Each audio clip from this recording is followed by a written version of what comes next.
अभी हम मौजूद हैं दिगलबंद प्रखंड के दहीबात पंचायत में। यहाँ हमारे बीच के मुखिया प्रतिनिधि सद्दाम साहब हमारे बीच मौजूद हैं। हम उनसे आपको रूबरू कराएंगे और बहुत सारी चीज़ों पर हम बारी बारी से बात भी करेंगे। सबसे पहले मुखिया प्रतिनिधि सद्दाम साहब का हम शुक्रिया अदा करते हैं, आपका स्वागत करते हैं। शुक्रिया। मैं आपको और आपके चैनल को मुबारकबाद देता हूँ कि आपने हमारे क्षेत्र दिगलबंद में आने का कष्ट किया और हम लोगों से हर एक मुद्दे पर विचार करने का मशवरा किया। मैं इसके लिए आप लोग को तहे दिल से शुक्रिया अदा करता हूँ। आपके देखने वाले तमाम दर्शकों का शुक्रिया अदा करता हूँ। कई ऐसे सवाल हैं जो होने हैं और बहुत सारी चीज़ों पर आज हम बात भी करेंगे। सबसे पहला सवाल आपसे हमारा ये हुआ कि दो जो लाइफ है, एक मुखिया बनने से पहले की लाइफ और जो आप बन गए हैं, इन दोनों लाइफ को अगर तुलना करेंगे तो क्या कुछ दोनों अनुभव को हम चाहेंगे कि आप शेयर करें? मुखिया बनने से पहले के लाइफ ये तो हम तो स्टार्टिंग से ही एक समाज सेवी के रूप में काम करते थे। गरीब और मजलूमों का आवाज़ को उठाते रहे हैं, जिसके कारण मेरे ऊपर बहुत सारे मुकदमा भी हुए। लोगों का हक दिलाने का मैंने प्रयास किया पहले भी, और आज जब मुझे जिम्मेदारी मिला है, लोगों ने एज ए प्रतिनिधि मुखिया प्रतिनिधि चुना है, तो अनुभव बस यही है कि कल तक मैं लोगों के लिए लड़ता था और आज उसको मैं पूरा करने का प्रयास करता हूँ। अगर विवादों की बात करें तो इससे आपका गहरा रिश्ता रहा। अक्सर विवाद हो जाते हैं, कई चीज़ों को लेकर आप पर मामले भी दर्ज हुए, जिसको लेकर अभी भी शायद एक दो मामला होंगे आपके ऊपर। कुछ कहना चाहेंगे सारी चीज़ के अपने आप हो जाता है या फिर इरादतन कुछ ऐसा होता है कि कुछ लोगों को कि मुझे करना है? इस चीज़ के लिए प्रशासन जिम्मेदार है और सबसे पहले मैं आपको ये कहना चाहूँगा कि विवादों से किसी का रिश्ता रहता नहीं है। अगर किसी को किसी विवाद में फंसाया जाता है या किसी पर कोई मुकदमा होता है तो वो दोषी नहीं होता है। मैं आज तक मेरे ऊपर 6-7 मुकदमा हुआ, लेकिन किसी आम आदमी का मुकदमा नहीं हुआ। इसके लिए मुझे बेहद खुशी है कि मैंने लोगों के लिए लड़ा, गरीबों के लिए लड़ा, मजलूमों के लिए लड़ा, मजलूमों का आवाज़ बना। और मेरा हमेशा प्रशासन से और विभाग में जो नाकामी है, विभाग के लोग जो भ्रष्टाचारी है, उसके खिलाफ लड़ने की वजह से मेरे ऊपर मुकदमा हुआ। अफसरशाही की अगर बात करें तो सीमांचल किशनगंज चाहे जो कोई सा भी विधानसभा आप ले लें, अफसरशाही हावी है। आप लोग इस चीज़ को किस तरह से फील करते हैं, क्योंकि लगातार लोगों की जो काम होते हैं उसको लेकर अंचल से लेकर थाना तक आप लोग को जाने की जरूरत पड़ती है, तो अफसरशाही क्या आप लोगों को भी झेलना पड़ता है? क्या इसके शिकार आप लोग भी हैं? एज ए मुखिया प्रतिनिधि और एक समाज सेवी के नाते मैं तो पूरी विधानसभा की बात नहीं करूंगा, लेकिन मुझे जितना अनुभव हुआ है, दिगलबंद एक प्रखंड है और मैं वर्तमान में मुखिया प्रतिनिधि हूं। और मैंने इससे पहले भी ब्लॉक में बहुत सारे काम लेकर के गया, लोगों का काम कराया, लेकिन भ्रष्टाचारी ब्लॉक से लेकर थाना तक हर जगह है। हर एक चीज़ का, जैसे कि आप कभी होटल में, रेस्टोरेंट में जाते हैं, वहाँ पे आप देखते हैं कि एक मेनू आपके सामने रखा जाता है कि आप किसको सेलेक्ट करेंगे, उसका बाज़ाब्ता उसमें फीस रहता है। इस तरह से भ्रष्टाचार में आज ब्लॉक में इस तरह का एक मेनू बना हुआ है, जिसमें आपको देख करके ये तय करना है कि हमको कौन सा काम कराना है और किस पदाधिकारी को हमको कितना रिश्वत देना है। मैं भ्रष्टाचार का बात इसलिए कर रहा हूँ कि लोग छोटे छोटे चीज़ों के लिए ब्लॉक जाते हैं। आप चले जाइए, अगर आपको एक जाति प्रमाण पत्र बनाना है, आपको एक राशन कार्ड बनाना है, आप बिना बिचौलिया का तो बना नहीं सकते हैं। और रहेगी अंचल की बात, तो अंचल के लिए तो मैंने अभी कुछ दिन पहले हमारे विधानसभा के जो वर्तमान विधायक है, माननीय विधायक जी शौकत असरार साहब के पास मैंने अपने बात को भी रखा है कि मेरे दिगलबंद में अंचल में बहुत मनमानी है और बहुत लूट है। चूँकि आज के डेट में गरीब से गरीब आदमी को अपने ज़मीन का मोटेशन करने के लिए जाना पड़ता है, उसके लिए उसको 4-5 हज़ार रुपये का रकम दे करके फिर 10 दिन 15 दिन तक लगातार ब्लॉक दौड़ करके काम करवाना पड़ता है। मैंने ये चीज़ माननीय विधायक जी के पास भी रखा है और मैं आपके चैनल के माध्यम से लोगों को भी कहना चाहता हूँ कि लोगों को भी जागरूक होना पड़ेगा और भ्रष्टाचार के खिलाफ में लड़ना पड़ेगा। मुकदमा से नहीं डरना होगा। आज हम लोग नौजवान हैं, अगर हम लोग डरने लग जाए, अगर बताइए हमारे पूर्वजों अगर डरते मुकदमा से, तो क्या लगता है आपको ये देश आज़ाद होती? लोगों ने अंग्रेज के खिलाफ लड़ा और आज हमें भ्रष्टाचार के खिलाफ लड़ना है। आपने मुकदमा की बात की और सारी चीज़ों पर बात किया। वर्तमान में जो विधायक है शौद असरार नदवी साहब, उनके काफ़ी करीबी माने जाते हैं। आप चुनाव के वक्त भी आप उसके साथ देखा गया था। एक तरफ आप ये बात कह रहे हैं कि प्रखंड में एक मेन्यू लगा हुआ होता है कि किसके लिए किस पदाधिकारी को कितना देना है। क्या इन सारी चीज़ों को लेकर कभी विधायक जी से या सांसद जी से या जो बड़े जिला चेयरमैन हैं, आपके पंचायत के जो प्रमुख हैं, क्या इन लोगों से बातचीत नहीं होती? देखिए, सांसद का जिक्र तो मैं करना नहीं चाहता जब आपने सांसद की बात रख ली है। मैं तो खासतौर से सांसद का सिर्फ नाम ही जानता हूँ, मैंने आज तक हाथ नहीं मिलाया उनसे। और अब तो लोकसभा चुनाव आ रहा है 2024 में, सांसद का तो ये आलम है कि मुझे नहीं लग रहा है कि जिला किशनगंज के वो 10 मुखिया का नाम जानते होंगे और दिघलबैंक का 2 मुखिया का नाम भी नहीं जानते होंगे वो। तो सांसद की तो बात ही करना बेकार है। अगर कोई फिटेड कैंडिडेट है आज के डेट में सांसद के लिए, गरीबों का बात सुनने के लिए, तो मैं मास्टर मुजाहिद साहब को फर्स्ट में रखता हूँ। और मैं इसलिए ये बात कह रहा हूँ क्योंकि मैं व्यक्तिगत संबंध है उससे और मैं बेबाक बात करने वाला इंसान हूँ। मेरे सब लोगों से रिलेशन है, ऐसा नहीं है कि अख्तर साहब से मेरा कोई ये है, अख्तर साहब से भी मेरा संबंध अच्छा है, वो भी हमको मानते हैं। एक समय था पिछले लोकसभा में मैंने अख्तर साहब के साथ रहा और मैं उनका कुछ इसमें नुक्ताचीनी वाली बात नहीं कर रहा हूँ कि अख्तर साहब गलत है या कुछ, लेकिन मास्टर मुजाहिद साहब को इसलिए बोलता हूँ कि हमारे समाज में जो गरीब तबका है, जो छोटे लोग हैं, जिसको हम लोग कहते हैं कि भाई इनकी बात डायरेक्ट किसी जनप्रतिनिधि तक नहीं पहुंच पाता है, वो अक्सर क्या करते हैं कि उसे कुछ काम लेना पड़ता है तो वो बिचौलिया को खोजने लग जाते हैं कि बिचौलिया हमसे 5,000 लेकर मेरा थाना में पैरवी कर दे, ब्लॉक में पैरवी कर दे, कोर्ट में मेरा काम करवा दे। ऐसे लोगों के लिए आज एक ही रास्ता है और एक ही इंसान है, वो है मास्टर मुजाहिद साहब, जो छोटे छोटे लोगों के तक पहुंचते हैं और उनकी बात को सुनते हैं और उनका काम करते हैं। अभी पिछले दिन ही हमारे धनगोरा पंचायत के एक लड़का जो विदेश में कहीं पे डेथ कर गए थे, इंतकाल कर गए थे, उसकी लाश को लाने के लिए वो हर एक जद्दोजहद करके लाश उनके माँ तक पहुंचाया। आप ये सोचिए कि वो माँ जो रो रही थी, जिसके आंसू पोंछने का काम किया है, तो यकीनन वो हक रखता है लोकसभा के लिए। बाकी मसला टिकट का है, उसमें हम कोई कमेंट नहीं करना चाहते हैं। हम ये कहेंगे अच्छे लोगों को चुनना चाहिए, अच्छे लोगों। लोकसभा 2024 का आपने जिक्र किया और मौजूदा सांसद से काफ़ी खफा चल रहे हैं।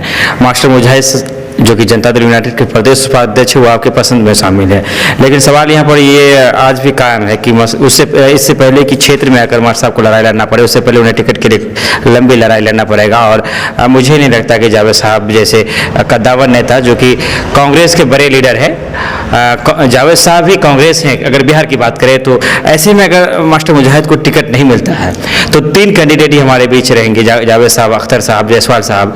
और चूंकि मौजूदा सांसद को आप पसंद नहीं करते हैं, तो जायसवाल साहब और अख्तर साहब की अगर बात आए तो किन्हें वोट करेंगे आप? देखिए, अब इस पे तो अभी कमेंट हम नहीं कर सकते, क्योंकि जायसवाल जी से भी मेरा बहुत अच्छा संबंध है और ये जो अभी MLC है और हम लोग विधान पार्षद है। विधान पार्षद एक अच्छे विधान पार्षद है, आज के डेट में नेता प्रतिपक्ष है वो, लेकिन यहाँ पे जो हम लोग जनप्रतिनिधि का बात है, एक फ़ोन में वो एक कॉल में फ़ोन रिसीव करने वाले आदमी हैं और रिस्पॉन्स देने वाले आदमी हैं। तो भाई अब हम तो उनके खिलाफ में नहीं बोल सकते, मुखालफत तो नहीं बोल सकते जिनसे संबंध है व्यक्तिगत, लेकिन हम ये कहेंगे, मेरा विचारधारा ये है कि मौजूदा जो सांसद की बात किया आपने कि उसका टिकट का बात है जहाँ तक, तो मैं ये कहूँगा कि आप पहले से देख लीजिए, बीजेपी आज के डेट में पूरे देश के अंदर हावी है। इसका मेन कारण क्या है? जब भी अगर बीजेपी कहीं पे अपने कैंडिडेट देता है तो उससे पहले वो स्थानीय सर्वे कराता है, जिस सर्वे पर ही टिकट मिलता है। बड़े से बड़े कद्दावर नेता का उसने टिकट काट लिया, बड़े से बड़े मंत्री का टिकट काट लिया। तो जब अगर बीजेपी टिकट काट करके किसी बेहतर कैंडिडेट को दे सकता है तो कांग्रेस को भी करना चाहिए, हालात के साथ तो बदलाव करना चाहिए। अब रह गया जावेद साहब का बात, अब वो बड़ा नेता है, इस वजह से उसको टिकट मिल जाए, तो ये फैसला तो जनता को करना है। लेकिन मैं तो ये कहूँगा कि जनता फैसला 2024 में करेगी और लोकसभा का चुनाव होगा। और टिकट का जहाँ तक बात है तो मैं तो ये कहूँगा कांग्रेस के जो आला अधिकारी है उससे कहूँगा कि इसमें सर्वे हो करके किसका फेस ज़मीन में ज़्यादा पॉपुलर है उसको देखा जाए, कौन पब्लिक का काम करने वाला है। अब बताइए, अगर जो सांसद 2 मुखिया का नाम नहीं जानता हो, अब ऐसे आदमी को आप बोलिएगा आप सपोर्ट कर दीजिए, तो हम कैसे सपोर्ट कर दें? अब सिर्फ कांग्रेस देख करके सपोर्ट तो नहीं कर सकते हैं कि भाई कांग्रेस है सपोर्ट कर दें। कल हम किसके पास जाएंगे? अब हम वोट दे दें जावेद साहब को और पैरवी कराएं मास्टर मुजाहिद से, क्या ये सही है? मान लो कोई आदमी हमसे पैरवी कराता है मेरे पंचायत में, और आप मुखिया का कैंडिडेट आ जाते हैं, आप पैराशूट से उतरे कि हम मुखिया चुनाव लड़ेंगे और आपको वोट दे दिया वो, तो फिर कल हमसे क्या उम्मीद रखेगा वो? तो हक तो मिलना चाहिए जो काम करने वाला। बाय द वे, अगर नहीं मिलता है टिकट तो आपका फैसला क्या होगा? सोचेंगे, इसमें विचार करेंगे, 2024 आने दीजिए। फिर आप पंचायत की कुछ क्षेत्रीय मुद्दों पर आना चाहेंगे। कहा जाता है कि मनरेगा एक ऐसी योजना है जो धरातल में जो काम है उसका 20% काम भी ज़मीन पर उतारा नहीं जाता है, और प्रखंड पदाधिकारियों और प्रतिनिधियों की जेब में ही अक्सर पैसे रह जाते हैं। हालांकि मनरेगा को लाने के पीछे सरकार का मकसद था कि वो लोग जो बेरोजगार है उन्हें 100 दिन का रोजगार दिया जाए। क्या कुछ आपको क्या लगता है जी, एक मुखिया प्रतिनिधि होने के नाते? देखिए, मनरेगा से रोजगार तो मिल ही रहा है। हम लोग मुखिया, जितने लोग रोजगार का मांग करते हैं मुखिया के पास, रोजगार सेवक के पास, हम लोग सारे लोगों को रोजगार देने का प्रयास करते हैं। और मैं ये कहूँगा कि मनरेगा में अभी कुछ प्रॉब्लम आने लगा है, जो प्रॉब्लम ऊपर से ये पेमेंट वगैरह का, मजदूरों को सही टाइम पे मनरेगा में पेमेंट नहीं मिल पाता है, जिस कारण से मजदूर काम करना नहीं चाहते हैं। सरकार को इस पर संज्ञान लेना चाहिए। अभी ये तो प्रोजेक्ट बिहार सरकार का नहीं है, सेंट्रल सरकार का है, और मनरेगा में हम चाहेंगे कि ज़्यादा से ज़्यादा फंडिंग दे ताकि लोगों को ज़्यादा से ज़्यादा रोजगार मिले। बाकी रह गया, अगर आप भ्रष्टाचार का बात करेंगे तो मैं तो कहूँगा कि हर विभाग में भ्रष्टाचार है, भ्रष्टाचार रोकना चाहिए और लोगों को ज़्यादा से ज़्यादा ताकि लाभ हो। सेंट्रल सरकार का है मनरेगा, लेकिन अब बिहार सरकार में आना चाहिए। आपके खलिहान में एक टूटी लगी हुई है, मैं समझता हूँ शायद नल जल योजना की, क्या पानी आता है उसमें? बिहार सरकार का सबसे फेल्योर योजना अगर कोई है तो नल जल योजना है। नल जल योजना इसलिए फेल्योर है क्योंकि इसमें बहुत लापरवाही बरता गया है, और ये लापरवाही सरकार का नहीं, अफसरशाही का है। सरकार तो अपना फंड रिलीज कर दिया है, उसमें निगरानी का कमी है सरकार का भी, लेकिन ये एक फेल्योर योजना है। हम कहेंगे इस पर जांच हो करके लोगों का घर घर तक जो सरकार का वादा था जल पहुंचाने का, वो पहुंचाया जाए। कई ऐसे लोग होते हैं जो चुनाव में जब आते हैं, उनका जनता से बहुत सारे वादे होते हैं। क्या सद्दाम की तरफ से भी कुछ वादे किए गए थे? मैं तो ऐसा कोई वादा लोगों से नहीं किया, लेकिन मैंने ये कहा कि सरकार का जो भी विकास कार्य होगा मैं उसको 100% धरातल तक उतारूंगा। और दूसरा मैंने ये कहा कि मैं आपके सुख पे ना पहुंच पाऊं, लेकिन आपके दुख का हकदार हूं और आपके दुख में आपके साथ हूं। इसके लिए मुझे अपने ऊपर मुकदमा ले लेना पड़े, केस ले लेना पड़े, आपको हक दिलाने के लिए मुझे कहीं पे भी जाना पड़े, किसी तरह से भी प्रयास करना पड़े, हम करेंगे। मेरा यही वादा है। और लास्ट वादा मेरा ये है कि एजुकेशन सेक्टर जो बहुत बेहतर बनाने की ज़रूरत है। आज के डेट में हमारे जो पंचायत के अंदर एजुकेशन सेक्टर है उसका हालत थोड़ा खस्ता है। इसमें भी हम लोग प्रयास कर रहे हैं, निरीक्षण कर रहे हैं जाकर के स्कूल में, आंगनबाड़ी सेंटरों में, कि ताकि बच्चों को पढ़ाया जाए और अच्छा तालीम होने के बाद एक बेहतर विकास हो पाएगा। बहुत सारे लोग आपको फॉलो करते होंगे और बहुत सारे आपके दोस्त यार भी है, एक बहुत बड़े युवा में आप पकड़ भी रखते हैं, इसलिए कुछ सवाल ऐसे भी है जो हटकर होना चाहिए। क्या शादी हो चुकी है आपकी? नहीं, शादी तो अभी नहीं हुई है, शादी नहीं हुई है। इंशाल्लाह आप लोग अगर खोज के देंगे तो शादी भी कर लेंगे। बहुत सारे ऐसे युवा हैं जो आपसे प्रेरित होते हैं, और बहुत सारे ऐसे लोग हो सकता है कि कुछ ऐसे लोग जो हमारे इस वीडियो को देखें और वो आपके लिए लड़की की तलाश करें। तो अगर आप एज ए मुखिया प्रतिनिधि सद्दाम साहब लड़की तलाशेंगे करेंगे तो आपकी पसंद किस तरह की, क्या कुछ खूबियाँ उनमें होना चाहिए जो आप तलाश करेंगे? देखिए, हम तो ये कहेंगे कि सबसे पहले हर कोई जो अपने लिए लड़की पसंद करता है, तो आपके लिए आपकी पसंद क्या है? नहीं, हमारी क्या, सबकी इंक्लूड है पसंद, मेरा कोई अलग आपका अलग नहीं है। हर कोई चाहता कि एक अच्छी लड़की हो जिसके अंदर एजुकेशन हो, जो भाई लोगों का आदर इज्जत सम्मान करे, ऐसी लड़की चाहिए, और कोई ख्वाहिश नहीं है। अगर कोई ऐसा हो कि पहले से दिल में हो तो आप अगर वो भी सुने इस वीडियो को तो कोई मैसेज है उनके लिए? नहीं, ऐसा कोई तो नहीं है अभी तक, और हम लोगों को वक्त कहाँ मिलता है कि हम लोग इस चक्कर में जाए। हम तो नौजवानों से भी कहते हैं कि भाई आज की डेट में अभी आपको कुछ करके दिखाना है। आप इस दुनिया में इसलिए नहीं आए हैं कि आपको एक बेहतर लड़की से शादी करना है। कुछ लड़कों का मकसद है कि मुझे तो शादी ही करना है, लेकिन मेरा ये मकसद शुरू से नहीं रहा है। और मैं सब नौजवानों से भी ये अपील करूँगा कि बहनों के पीछे भागना छोड़ दो, आप करियर के पीछे भागना शुरू कर दो। गुरुमरा पुल एक आज से नहीं है कि 5 साल पहले 10-15 साल का मामला अटका हुआ है। काफ़ी दिक्कतें होती है, एक बड़ी आबादी को बहुत ज़्यादा घूम करके जाना पड़ता है। क्या कभी गुरुमरा पुल बने इसके लिए कुछ आवाज़ उठाया गया है? बिल्कुल, मैंने तो इसके लिए गुरुमरा पुल के लिए मास्टर मुजाहिद साहब से भी कई बार जिक्र किया है और हमारा माननीय विधान पार्षद डॉक्टर दिलीप जायसवाल जी से भी मैंने 2-3 बार ये जिक्र किया है। सब तरफ से आश्वासन मिला है कि ये कार्य होगा और ये प्रोसेस में है और होना चाहिए, चूँकि काफ़ी लोगों को ये जो रूट है बीबीगंज टू तुलसिया, इसमें दिक्कतें आ रही है। इस वजह से लोगों को 40-50 किलोमीटर दूरी तय करके तुलसिया आना पड़ता है। दिगलबंद प्रखंड की 4-5 ऐसी कोई समस्या हो जिन पर काम होना बेहद ज़रूरी है? सबसे पहला काम तो ये होना चाहिए कि तुलसिया टू बीबीगंज वाला रोड का मरम्मती बढ़िया से हो, क्योंकि इसमें जब भी काम हुआ है इसमें दलाली हो चुका है। दलाली के कारण ये रोड में सही ढंग से वर्क नहीं हो पाया है और इसमें बढ़िया से काम हो। इसका जो भी ठेकेदार है, चूँकि इसका अभी टाइम भी नहीं पूरा है, इसमें संज्ञान लेना चाहिए। माननीय विधायक जी सौदा सरार इसमें संज्ञान लिया भी है। और एक आप जो गुरुमरा पुल का जिक्र किए, एक वो काम होना जरूरी है। और दूसरा एक मेरा यहाँ पे लक्ष्मीपुर पंचायत टू सानिध्याबाद, वहाँ पे एक पुल का मरम्मती होना जरूरी है। और साथ ही साथ बहुत सारे योजनाएं हैं जो होना है ज़मीन पर। और हम ये कहेंगे, एक हमारे वार्ड सदस्य लोग भी बहुत परेशान हैं। मैं तो बिहार सरकार से मांग करता हूँ कि 7 निश्चय 2 भी रिलीज किया जाए, ताकि गली नली का काम और पंचायत का बेहतर विकास हो। वार्ड सदस्यों का आपने जिक्र किया कि इस बार वार्ड सदस्य काफ़ी सक्रिय चल रहे हैं और धरने पटना के गर्दनी बाग में धरना दिया गया था।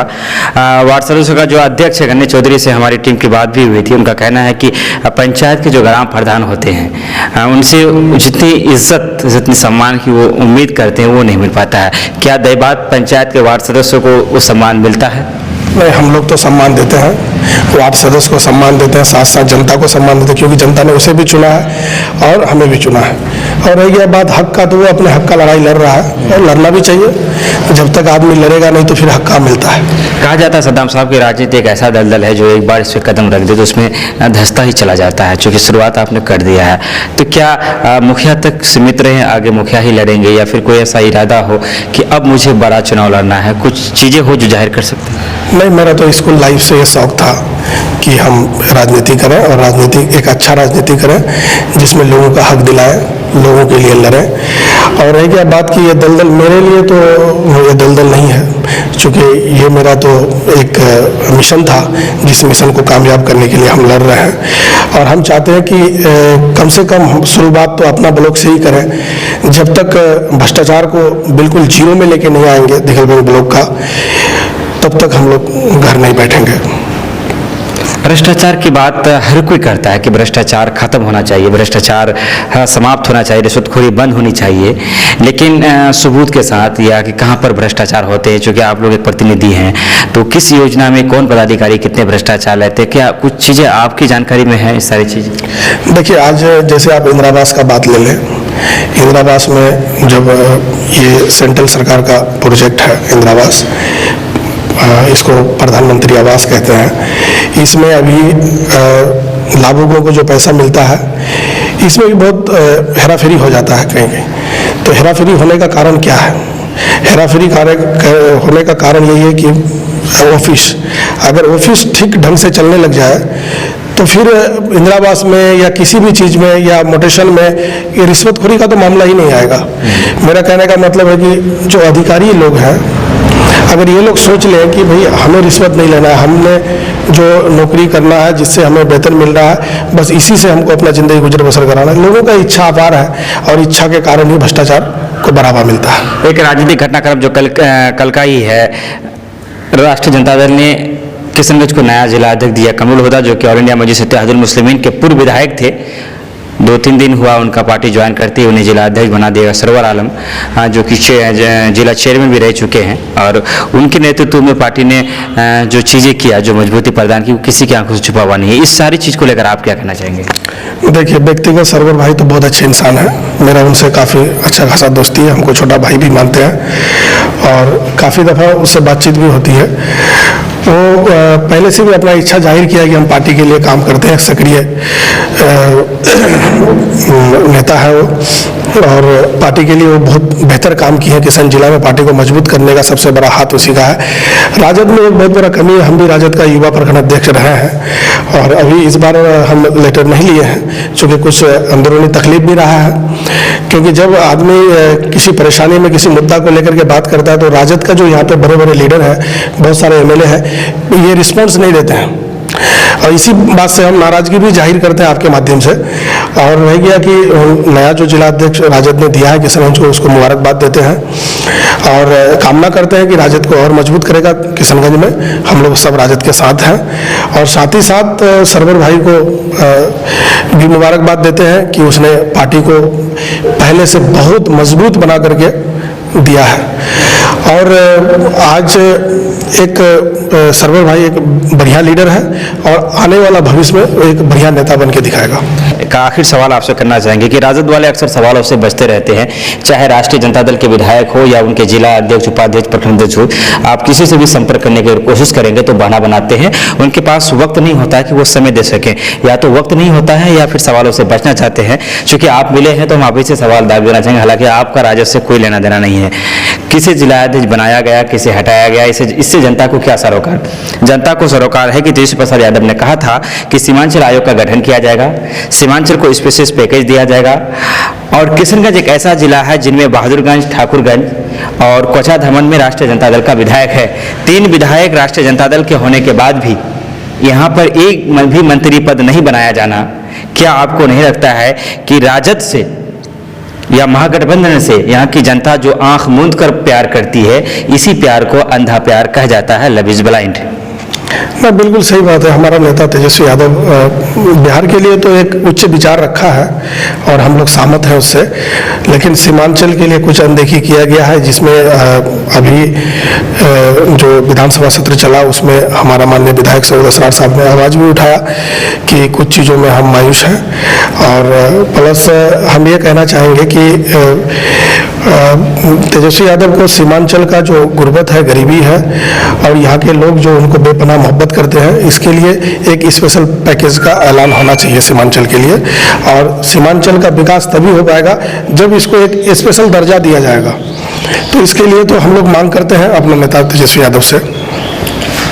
चलिए, बहुत बहुत शुक्रिया, आप अपना कीमती वक्त दिया। लास्ट में कुछ कहना चाहेंगे व्यूअर्स के लिए? हम ये कहना चाहेंगे कि आपने बहुत अच्छा चैनल का शुरुआत किया है और इसको लोग ज़्यादा से ज़्यादा लाइक करें और ज़्यादा से ज़्यादा फॉलो करें और हम लोग भी सपोर्ट करते हैं क्योंकि आपने ज़मीनी मुद्दा को उठाने का काम किया है और जो छोटे लोग हैं उनका आवाज़ को बुलंद करने का प्रयास किया है और हम लोगों को भी सम्मान दिया। इसके लिए तहे दिल से शुक्रिया आपको और आपके पूरे चैनल को, पूरे टीम को। विदा लेते हैं आपसे। ये थे दिगलबैंक प्रखंड अंतर्गत दहीबाद पंचायत के मुखिया प्रतिनिधि सद्दाम साहब, जो कि बड़ी ही बेबाकी और मजबूती के साथ क्षेत्रीय और राजनीतिक मुद्दों पर बात कर रहे थे।